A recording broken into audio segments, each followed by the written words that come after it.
No, primero fue una reunión de amigos.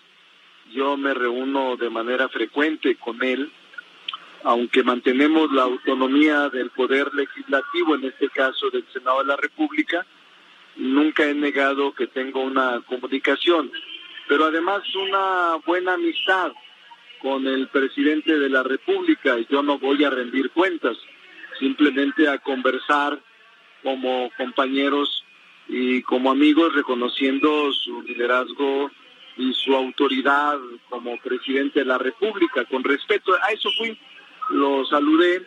Teníamos ya programada la reunión, Pepe. Me reúno normalmente con él cada semana, cada 2 semanas, por lo mucho, y de manera directa conversamos sobre temas distintos, entre otros lo de mi función, la agenda legislativa que nos propusimos como movimiento y los avances o retrocesos o asignaturas pendientes que dejamos en el tintero, en la agenda pendiente. Y esa fue lo que sucedió ahora. Platicamos. Yo creo que lo que sucedió ayer, Pepe, pues es normal, nos faltó un voto, pero eso habla de que pues hay autonomía del Poder Legislativo, que no todo está seguro, que somos falibles, somos humanos y que a veces se construyen mayorías calificadas y a veces no. Somos 59 senadores de Morena en el Senado y se requiere en cada votación calificada 85, Pepe. Quiere decir que tenemos que hacer un gran esfuerzo para convencer a otros senadores de otros grupos parlamentarios cada vez que hay un nombramiento de ministro, de fiscal o una reforma constitucional. Las reformas legales no, son más fáciles porque son mayoría simple, 50+1, y tenemos menos dificultad. Pero cuando se trata de reformas constitucionales como la educativa, sí tenemos mayor dificultad y tenemos mayor necesidad de construir acuerdos más amplios con los compañeros de otros grupos parlamentarios. Ricardo Monreal, ¿qué sigue entonces ahora legislativamente hablando? ¿Un periodo extraordinario de sesiones en dónde? ¿En la Cámara de Diputados o nuevamente en el Senado? En ambas, Pepe. Yo soy muy optimista. Vas a ver, lo único que va a pasar es que nos retrasemos unos 8 días para la aprobación de la reforma, pero la vamos a sacar. Yo tengo mucha confianza. Siempre soy muy optimista. En ocasiones quizá me falte mayor detenimiento en conversación con los compañeros de la oposición, pero yo estoy convencido. ¿Qué sigue? Es una buena pregunta. Primero, se tiene que convocar a un periodo extraordinario, Pepe. Te adelanto que probablemente, y te doy la primicia, tengamos sesión extraordinaria la semana próxima. Me reuní ahora, hoy mismo, no tuve más tiempo, sino que hoy mismo busqué a todos los coordinadores de todos los grupos parlamentarios, del PRI, del PAN, del PRD, del PT, del MC, de todos los grupos del PES. Y en principio noté un buen ambiente, una actitud positiva para poder lograr construir la reforma educativa con la mayoría calificada que se requiere. Es probable, Pepe, que la semana que entra reconstruyamos todo el proceso. Es decir, se requiere, como no se votó, como no se aprobó, se regresa a la Cámara de Diputados, que es Cámara de Origen. Sí. En la Cámara de Origen se puede insistir en su dictamen original. Si así es, nos lo reenvían al Senado por segunda ocasión y el Senado puede decir solamente sí o no. Si dice sí, ya queda aprobada la reforma constitucional con la mayoría calificada, que cuando menos se requieren 85 votos de los 128. Si dice no el Senado, de nuevo se repite el mismo número de ayer, entonces ya se deja la reforma truncada y no se vuelve a tratar hasta el siguiente periodo de sesiones, que sería el 1 de septiembre. ¿Qué pasa en la práctica? Que se aplica la reforma que actualmente está vigente, la que se promulgó en el sexenio de Enrique Peña Nieto. Ahí viene la pregunta, Ricardo. La pregunta obliga, el memorándum.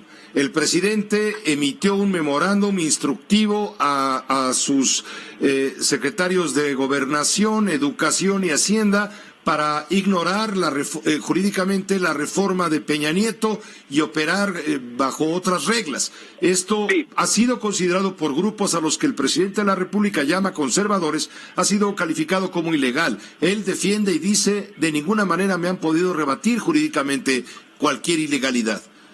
Mira, es una pregunta inteligente la tuya. Es una pregunta no solo que ha estado en la polémica pública, no solo en la academia, sino en los medios políticos. Te puedo decir con toda seriedad que en la medida en que el memorándum no contravenga la ley, se puede aplicar. Pero si contraviene la ley, Pepe, se tiene que aplicar por la ley, por encima del memorándum. Te lo digo con toda contundencia, no tengo ningún problema en afirmarlo. Soy maestro de Derecho en la UNAM y no podría decir lo contrario. En materia de jerarquía jurídica está la Constitución, la ley y después los reglamentos, las circulares, los memorándum, pero es una medida administrativa que no puede estar por encima de la ley. Por eso es que estamos buscando la reforma constitucional para que todo esté bien. El presidente de la República tiene la facultad y puede hacer todos los memorándum que considere para la aplicación de determinadas normas jurídicas con carácter de abstractas, generales y también impersonales, pero no pueden contravenir ninguna disposición jurídica que haya sido legislada de manera formal por el Congreso de la Unión. Por eso es que el presidente creo que insiste en que debe de aprobarse la reforma constitucional y debe de aprobarse después de la reforma constitucional, Pepe, las leyes reglamentarias que se derivan de la reforma constitucional. Ahora bien, entonces habrá un periodo extraordinario para ver este tema exclusivamente de la reforma educativa, porque así son los periodos extraordinarios, un solo tema, y habrá otro periodo extraordinario en el Senado para ver el tema de las leyes secundarias de la Guardia Nacional, ¿correcto? Puede ser, Pepe. Mira, puede haber uno, dos o muchos periodos extraordinarios en el receso, o puede ser que un periodo extraordinario, Pepe, contemple varios puntos. En este caso, hay 5 materias en las que estamos pendientes de resolver. ¿Cuáles son? Una, la reforma educativa, está en subyúdice, que no se ha aprobado y que no ha concluido el proceso formal. Dos, las reformas a leyes reglamentarias y la creación de nuevas leyes con motivo de la aprobación constitucional en materia de Guardia Nacional, que cuando menos son 3 nuevas leyes y una de reformas a la Ley de Seguridad Pública. ¿Cuáles son esas 3 leyes? Ley de registro de detenciones, ley de uso de la fuerza y la ley orgánica de la Guardia Nacional. Pero además de estas 3, 4 leyes que tenemos, y aparte de la educativa, tenemos otras 3 más, Pepe. La reforma de paridad, que es una reforma constitucional que establece que las mujeres y los hombres tienen los mismos derechos para acceder 50 y 50 en puestos de elección popular, poder legislativo, poder ejecutivo, poder judicial, organismos autónomos. Esa es otra reforma pendiente. Y otra más, Pepe, es la reforma que quedó también subyúdice, que es el de trabajadoras domésticas. Es decir, cuando menos, Pepe, te he referido 6 o 7 temas que requieren de aprobación, ya sea en reforma constitucional o en reforma legal. Y cuando menos se pueden establecer 2 periodos extraordinarios o incluso uno que abarque todos estos puntos y que se concluya el periodo hasta que se agoten los mismos puntos planteados por la permanente en el periodo extraordinario. Bueno, entonces el primer periodo extraordinario, por lo menos para ver el tema de la reforma educativa, me dice, será la semana que viene. ¿Para cuándo podemos anunciarlo? Es probable, Pepe, si logramos el acuerdo con los grupos parlamentarios, puede ser el próximo miércoles, día 8 de mayo.